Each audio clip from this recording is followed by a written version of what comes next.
Welcome everyone. In today's video lesson we are going to learn how to play Heart of Worship on guitar. I actually want to teach you how to play this on guitar, and eventually I'll do it on piano as well. But this is going to be for guitar. So first note about worship songs, one is that they are used over and over again. So for example, there might be a version by Chris Tomlin, by Hillsong United, by Tim Hughes, by Matt Redman, and so on and so forth. So there's going to be a ton of versions of this song floating out there. So the version that I'm really following is more just of a generic format.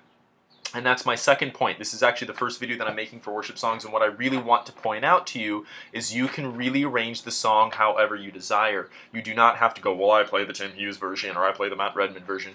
Nobody cares. Most people don't know who wrote the original song because it's been passed around so many times, and all they know is the version from their particular church. So in that case, I just want to say it's okay to rearrange worship songs. Sometimes I've heard worship songs, a single song being played for 15-20 minutes for offering. You know, they keep cycling back through the different parts, and sometimes they take just a little piece of it and make sort of a medley. They composite it with 2 or 3 other worship songs. So it's really okay to play it your own way. So just now that we've got that out of the way, first things first, as we look at this song, you're going to notice I've got 3 different colors. I'm personally using blue, purple, and orange.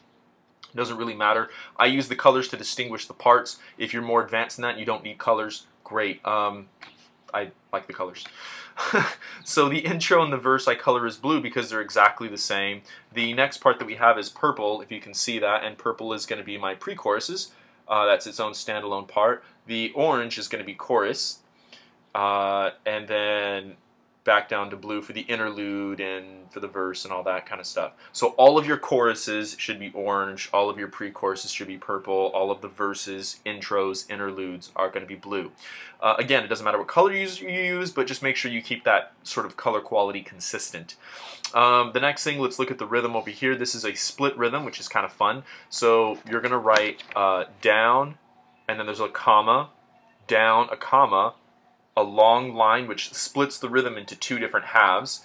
Then you're going to have up, down, up, down, down, down, up. And we'll talk about that.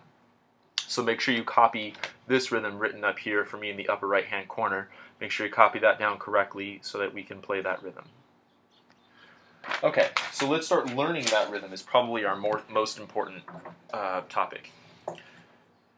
So that's going to be down, down, up, down, up, down, down, down, up. Now for me, I'm using a D major, and also what I want you to notice about those downstrokes is I'm doing down, and my hand's just not chilling, it's not hanging out, but you got to keep that motion sort of going, like this.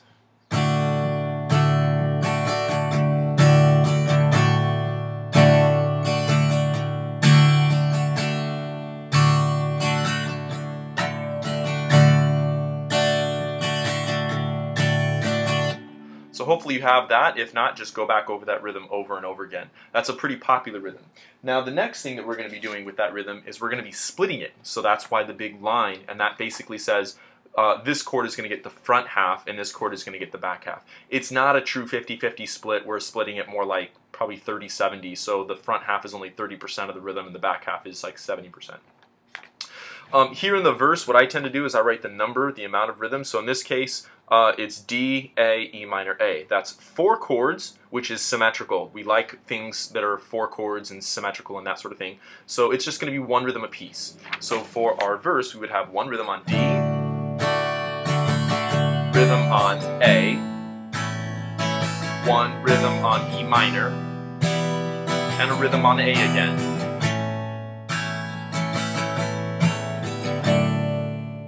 And that's how you're going to play your intro, your verse, and the interlude. The next thing that we're going to look at is our pre-chorus. This gets a little bit more challenging if you're not really comfortable with those split rhythms, and you really should practice those individually. So in that pre-chorus, which for me again is the purple section, the pre-chorus is going to have a half a rhythm for E minor, half a rhythm for D, and half a rhythm for A. So we're going to split that up as half a rhythm for E minor, half the rhythm for D, which is this back half post this line, so you know, post line, and then the entire rhythm for A. So try it again. E minor, D, A. And when you think about it, that gives you half and half plus 1 is 2, And so half half plus 1 is 2, and that's still a symmetrical number. That's going to be 2 rhythms. That's what we're looking for. Symmetry. That's the big goal in music. Let's look at that. 2, 3, 4. Down, down, up, down, down, down, up, down, down.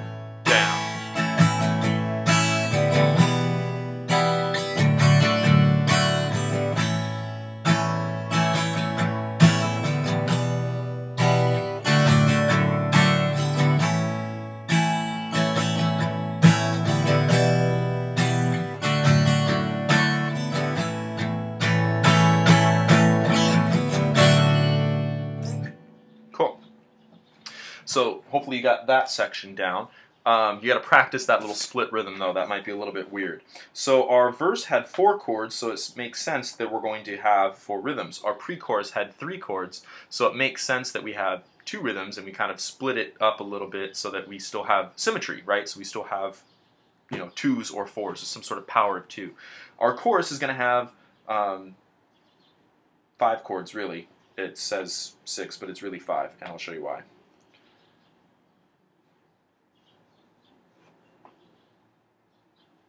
This is half, and then this is going to be, okay, there we go. Sorry about that, I didn't have this finished. Here's your chorus, and your chorus is going to have 1 rhythm on D, 1 rhythm on A, 1 rhythm on E minor, 1 rhythm on G, and then 1 rhythm, I'm sorry, half a rhythm on G, half a rhythm on A. Let's try that again. 1 rhythm on D, 1 rhythm on A, E minor has 1 rhythm, half a rhythm on G, half a rhythm on A. This D, over here, I put this in parentheses because I want you to understand that's really the first D on this line. But that Jesus, it's at the end of the line, it's at the end of the vocal line, but that D technically should be on this next line. So it's really the first D of line 2. So you're not going to play a D here and a D here. You just play this D, which accounts for this. So really, this section should only have 5 chords. I know it shows you 6, 1, 2, 3, 4, 5, 6, but it's really only 5. So let's look at the chorus.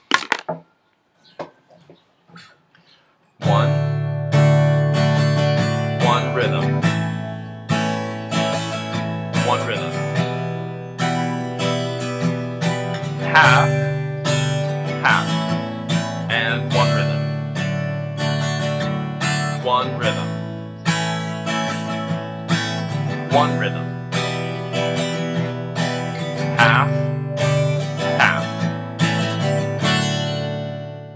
and that is how you play the chorus to Heart of Worship. Those are really the 3 big pieces. Now here's your job: is you get to arrange it. You get to decide, hey, do I want to play it with 2 choruses or single choruses? Do I want to, you know, play the whole thing? You know, how do I want to start it? Do I want a different intro? You really have so much creative freedom. And so just listen to some of those different names that I mentioned earlier: Tim Hughes, Matt Redman, Hillsong United, you know, so on and so forth. There's a bunch of guys out there that have copies of this song. Listen to what they sound like, how they do it, and then try to find something that really suits your method.